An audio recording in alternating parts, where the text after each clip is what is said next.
রাসূলুল্লাহ সাল্লাল্লাহু আলাইহি ওয়াসাল্লাম হুসাইন রাদিয়াল্লাহু তাআলা আনহুকে বললেন, হে হুসাইন, তুমি তো এমন কোনো কথা এমনিতে বলো না, অবশ্যই এর পেছনে কোনো রহস্য আছে। তুমি কেন বললে যে আমি রাসূলের চেয়ে কয়েক গুণ শ্রেষ্ঠ এবং তার থেকে কোনো অংশেই কম নই? আমার সাহাবীরাও এই কথা জানতে চাই। হুসাইন রাদিয়াল্লাহু তাআলা আনহু রাসূল সাল্লাল্লাহু আলাইহি ওয়াসাল্লামের কথা শুনে আবেদন করলেন, নানা যান, যখন আপনার সাহাবীরা জানতে চান তখন আমি বলছি। আচ্ছা নানা, আপনি বলুন তো আপনার বাবার নাম কি? হুসাইন রাদিয়াল্লাহু তাআলা আনহুর এই প্রশ্নের জবাবে রাসূলুল্লাহ সাল্লাল্লাহু আলাইহি ওয়াসাল্লাম বললেন, আমার বাবার নাম আব্দুল্লাহ।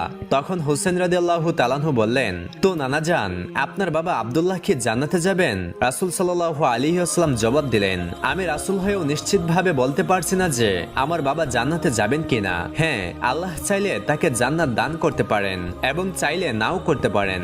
রাসূল সাল্লাল্লাহু আলাইহি ওয়াসাল্লামের এই কথা হুসাইন রাদিয়াল্লাহু তাআলা আনহু খুব মনোযোগ দিয়ে শুনলেন। অতঃপর পুনরায় রাসূল সাল্লাল্লাহু আলাইহি ওয়াসাল্লামকে তিনি বললেন, নানা যান, তাহলে এখন বলুন আমার বাবার নাম কি? রাসূল সাল্লাল্লাহু আলাইহি ওয়াসাল্লাম বললেন, তোমার বাবার নাম হযরত আলী। হযরত হুসাইন রাদিয়াল্লাহু তাআলা আনহু আবারও জিজ্ঞাসা করলেন, নানা যান, আমার বাবা কি জান্নাতে যাবেন? রাসূল সাল্লাল্লাহু আলাইহি ওয়াসাল্লাম বললেন, হ্যাঁ, তোমার বাবা অবশ্যই জান্নাতে যাবেন। তোমার বাবা দুনিয়াতে থাকতেই জান্নাতের সুসংবাদ পেয়েছেন। তিনি আশারায়ে মুবাশশারায় অন্তর্ভুক্ত হয়েছেন। তারপর ছোট হুসাইন রাদিয়াল্লাহু তাআলা আনহু পুনরায় জিজ্ঞাসা করলেন, ও আমার নানা, আপনি আপনার সাহাবীদের জিজ্ঞাসা করুন, আল্লাহর কাছে আপনার বাবা আব্দুল্লাহ বেশি মূল্যবান না আমার বাবা হযরত আলী রাদিয়াল্লাহু তাআলা আনহু?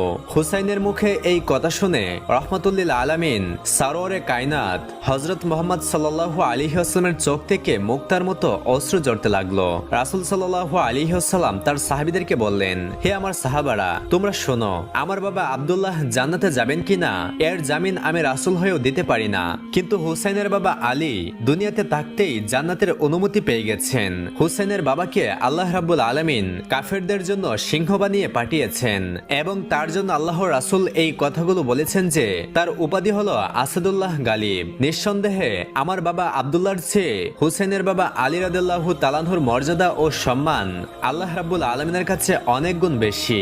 সেই সময় হযরত হুসাইন রাদিয়াল্লাহু তাআলা আনহু আবার আবেদন করলেন, নানা যান, এখন বলুন আপনার মায়ের নাম কি? রাসূল সাল্লাল্লাহু আলাইহি ওয়াসাল্লাম বললেন, আমার মায়ের নাম আমিনা। হুসাইন রাদিয়াল্লাহু তাআলা আনহু জিজ্ঞাসা করলেন, আপনার মা কি জান্নাতে যাবেন? রাসূল সাল্লাল্লাহু আলাইহি ওয়াসাল্লাম বললেন, না, আমার মা আমিনা জান্নাতে যাবেন কিনা এর নিশ্চয়তা আমি রাসূল হয়েও দিতে পারি না। আমার সুপারিশে আল্লাহ চাইলে জান্নাত দিতে পারেন এবং চাইলে নাও দিতে পারেন। রাসূল সাল্লাল্লাহু আলাইহি ওয়াসাল্লামের এই কথা শুনে হযরত হুসাইন রাদিয়াল্লাহু তাআলা আনহু বললেন, নানা যান, আপনি কি জানেন আমার মাকে? আমার মা হলেন জান্নাতি মহিলাদের সর্দারিনী। আমার মা তো দুনিয়াতে থাকতেই জান্নাতের সুসংবাদ পেয়ে গেছেন এবং যতক্ষণ আমার মা জান্নাতে না যাবেন কোনো অন্য মহিলা জান্নাতে যেতে পারবে না। অতএব নানা যান, এখন আপনি আপনার সাহাবীদেরকে বলুন যে আপনার মা আমিনা আল্লাহর কাছে বেশি মূল্যবান না আমার মা ফাতেমা? হুসাইনের এই কথা শুনে রাসূলুল্লাহ সাল্লাল্লাহু আলাইহি ওয়াসাল্লামের চোখ থেকে অশ্রু ঝরছিল এবং তার দাড়ি মোবারক ভিজে যাচ্ছিল। তখন রাসূলুল্লাহ সাল্লাল্লাহু আলাইহি ওয়াসাল্লাম সাহাবীদেরকে বললেন, হে আমার সাহাবীরা, তোমরা শুনে রাখো, আমার মা আমিনা জান্নাতে যাবেন কিনা তার নিশ্চয়তা আমি দিতে পারি না, তা আল্লাহ তাআলাই ঠিক করবেন। কিন্তু হুসাইনের মা ফাতিমা দুনিয়াতে থাকতেই জান্নাতের অনুমতি পেয়ে গেছেন। তিনি আশারায়ে মুবাশশারায় অন্তর্ভুক্ত। আল্লাহর সামনে আমার মা আমিনার তুলনায় হুসাইনের মা ফাতিমা লক্ষ লক্ষ গুণ বেশি মূল্যবান। অতঃপর হযরত হুসাইন রাদিয়াল্লাহু তাআলা আনহু বললেন, নানা যান, এবার বলুন তো আপনার নানার নাম কি? রাসূলুল্লাহ সাল্লাল্লাহু আলাইহি ওয়াসাল্লাম বললেন, আমার নানার নাম ওহাব জোহরি। হুজুর পাক সাল্লাল্লাহু আলাইহি ওয়াসাল্লামের এই উত্তর শুনে হযরত হুসাইন রাদিয়াল্লাহু তাআলা আনহু বললেন, নানা যান, আপনার নানা ওহাব জোহরিকে শুধু কিছু লোকই জানে এবং এর নিশ্চয়তাও নেই যে ওহাব জোহরি জান্নাতে যাবেন কিনা। কিন্তু আপনি কি জানেন যে আমার নানাকে? যখন হযরত হুসাইন রাদিয়াল্লাহু তাআলা আনহু এই বাক্যটি বললেন, ঠিক তখনই হযরত ওমর ফারুক রাদিয়াল্লাহু তাআলা আনহু উঠে দাঁড়িয়ে গেলেন।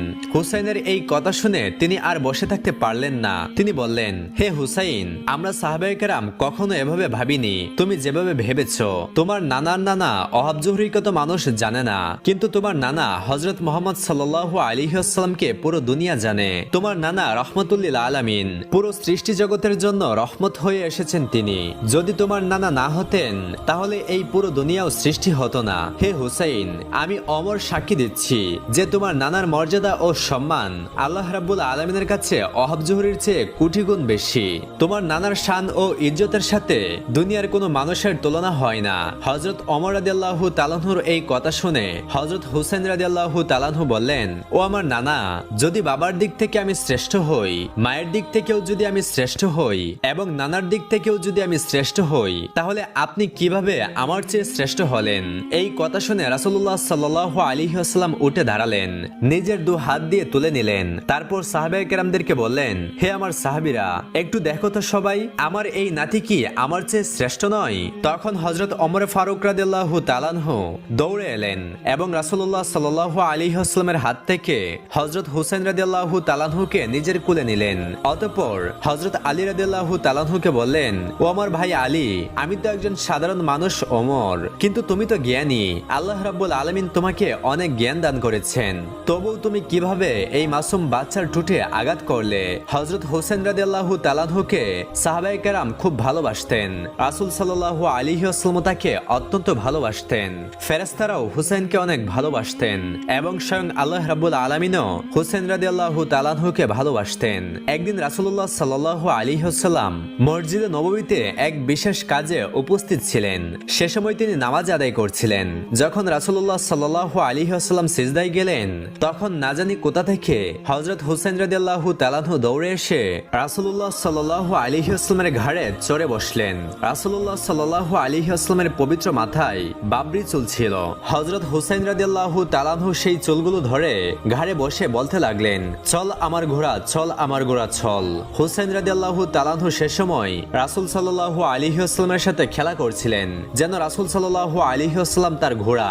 কিন্তু সে সময়ও রাসূল সাল্লাল্লাহু আলাইহি ওয়াসাল্লাম সিজদায় ছিলেন এবং তাসবিহ পড়ছিলেন, সুবহানা রাব্বিয়াল আলা। তিনি তাসবিহ 3 বার, 5 বার, 7 বার, এমনকি 10 বার পর্যন্ত পড়লেন। তারপর এক মুহূর্তের জন্য রাসূল সাল্লাল্লাহু আলাইহি ওয়াসাল্লাম ভাবলেন, যদি আমি এভাবে দীর্ঘ সময় ধরে সিজদায় থাকি, তাহলে না জানি আল্লাহ রাব্বুল আলামিন রাগ না করে বসেন। এমন না ভাবেন যে আমি আমার প্রিয় নাতিকে পেয়ে খেলাধুলা শুরু করে দিয়েছি এবং আল্লাহকে ভুলে গেছি। রাসূল সাল্লাল্লাহু আলাইহি ওয়াসাল্লাম যখন এটা ভাবছিলেন যে এখন সিজদা থেকে মাথা তুলবেন, ঠিক তখনই আল্লাহ রাব্বুল আলামিন ডাক দিলেন, ও আমার হাবিব, হুসাইন আপনাকে ঘোড়া বানিয়েছে, সে আপনার পিঠে সাওয়ার। যতক্ষণ হুসাইন আপনার পিঠে আছে, আপনি সিজদারত অবস্থায় থাকুন।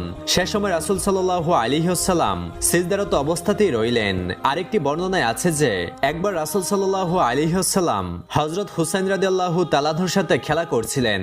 সে সময় হুসাইন রাদিয়াল্লাহু তাআলা আনহু বললেন, ও আমার প্রিয় নানা, আপনি ঘোড়া হয়ে যান, আমি আপনার পিঠে সাওয়ার হব। তখন রাসূল সাল্লাল্লাহু আলাইহি ওয়াসাল্লাম ঘোড়ার মতো বসে গেলেন এবং হুসাইন রাদিয়াল্লাহু তাআলা আনহু তার পবিত্র পিঠে চড়ে বসলেন। অতঃপর হুসাইন রাদিয়াল্লাহু তাআলা আনহু বললেন, ও আমার প্রিয় নানা, আপনি ঘোড়ার মতো আওয়াজ করুন এবং চলতে থাকুন।